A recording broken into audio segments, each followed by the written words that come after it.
Glória a Deus, que o Mestre Senhor Jesus abençoe grandemente a tua vida, que Ele lhe dê a paz. Amém? Vamos para um vídeo do nosso canal. A passagem hoje está lá em Lucas 22, a partir do versículo 24. Aquela passagem onde eles acabaram de ter a ceia com o Senhor, e entre eles começaram uma certa discussão. Provavelmente cada um queria falar do seu valor, queria falar das suas aptidões, queria falar das suas qualidades, e resolveram que entre eles deveria ter um que teria que ser mais importante.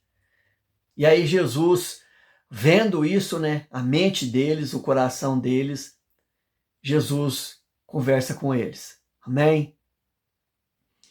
22, 24.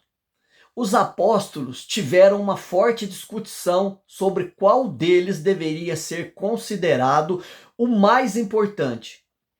Então Jesus disse: os reis deste mundo têm poder sobre o povo, e os governadores são chamados de amigos do povo, mas entre vocês não pode ser assim.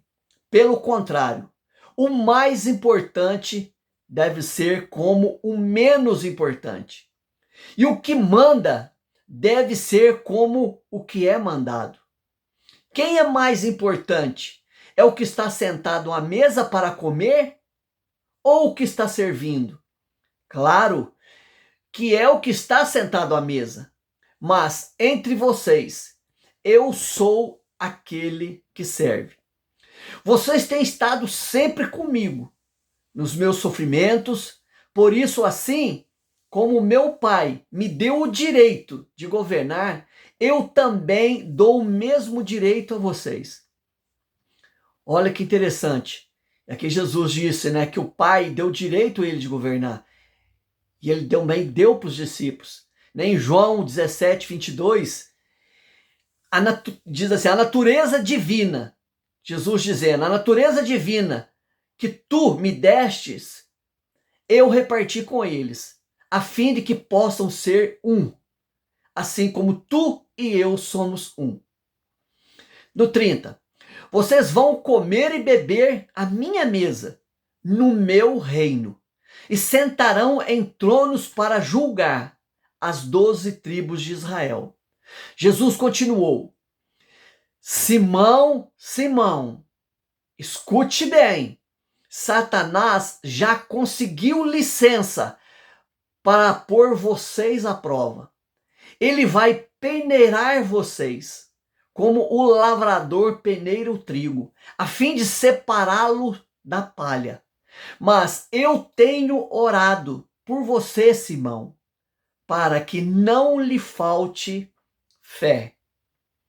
Olha que tremenda essa passagem aqui. Então Jesus, ele estava dizendo para aqueles discípulos que o mais importante é aquele que se considera menos importante.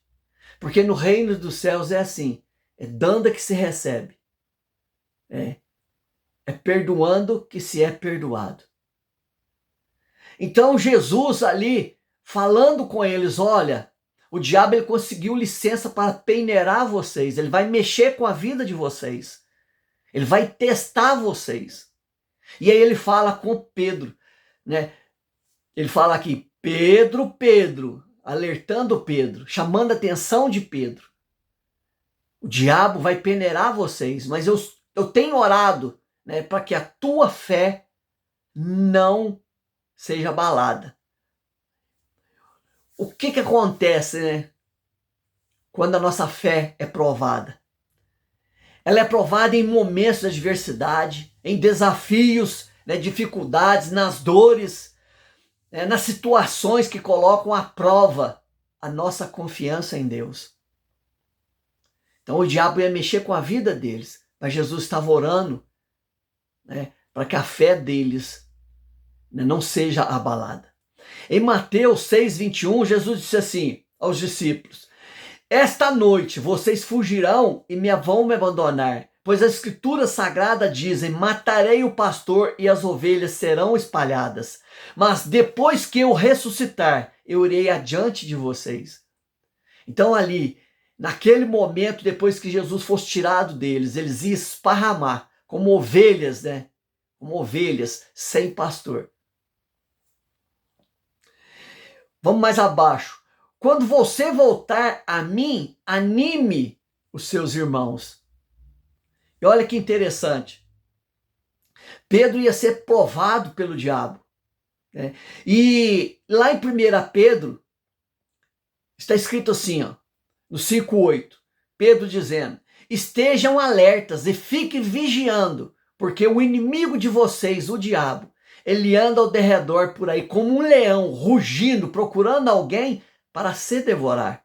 Fiquem firmes na fé, enfrentem o diabo, porque vocês sabem que o mundo inteiro, os seus irmãos na fé, estão passando pelos mesmos sofrimentos, estão passando pelas mesmas provações.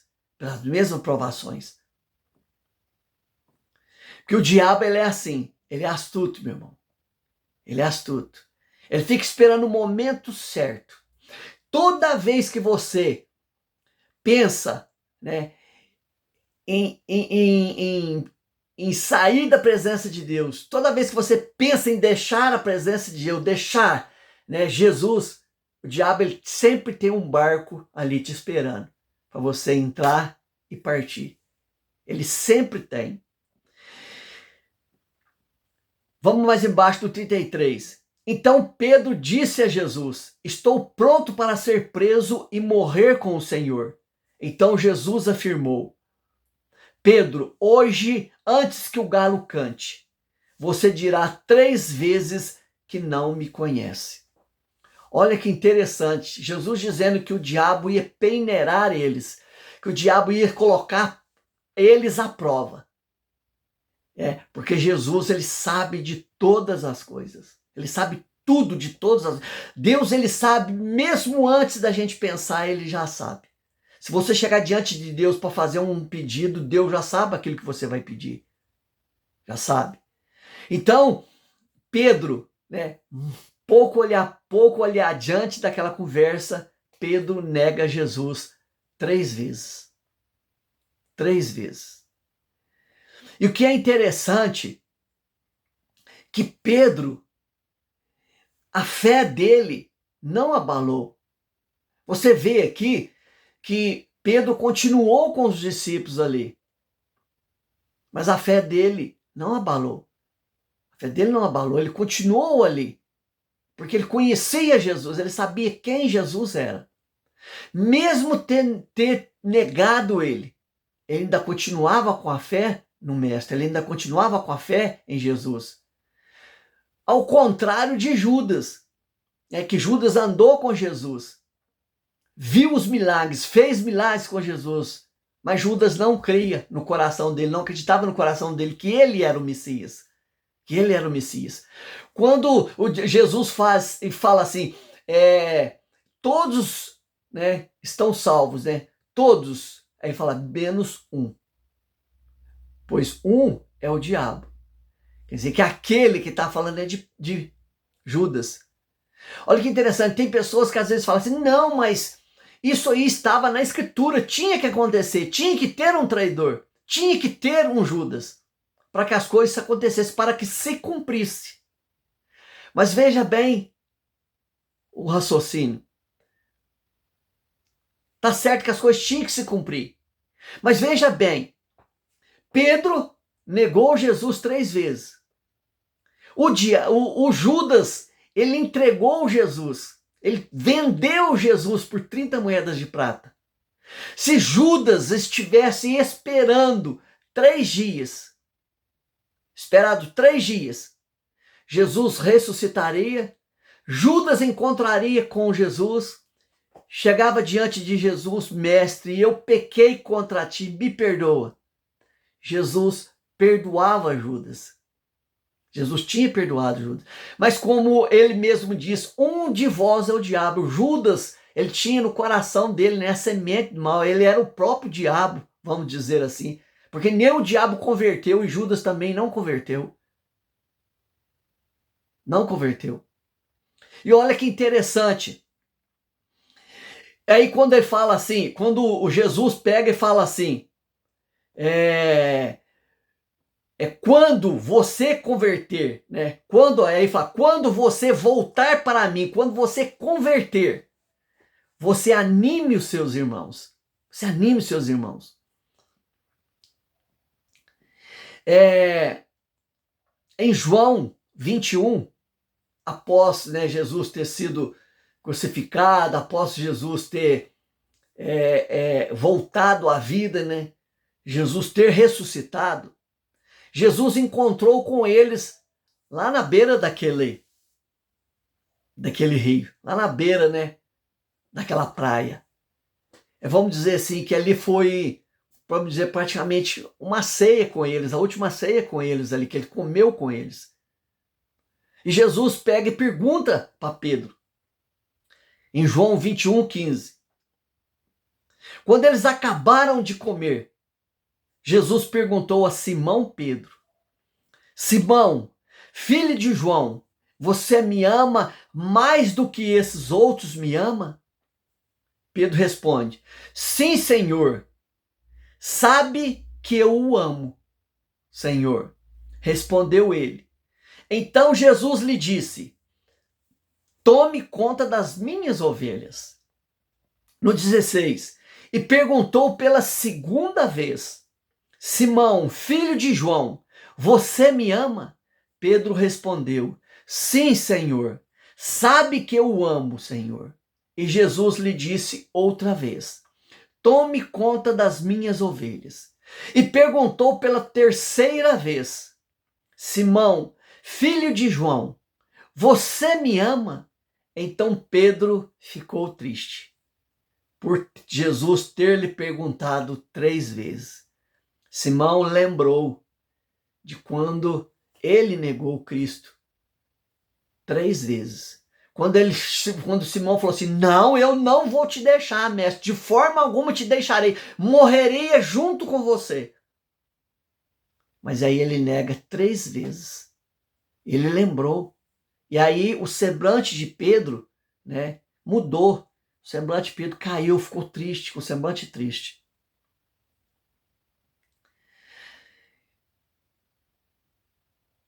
E você me ama? Respondeu.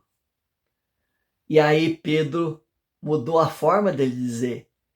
Na primeira e na segunda ele fala: Tu sabes que eu te amo.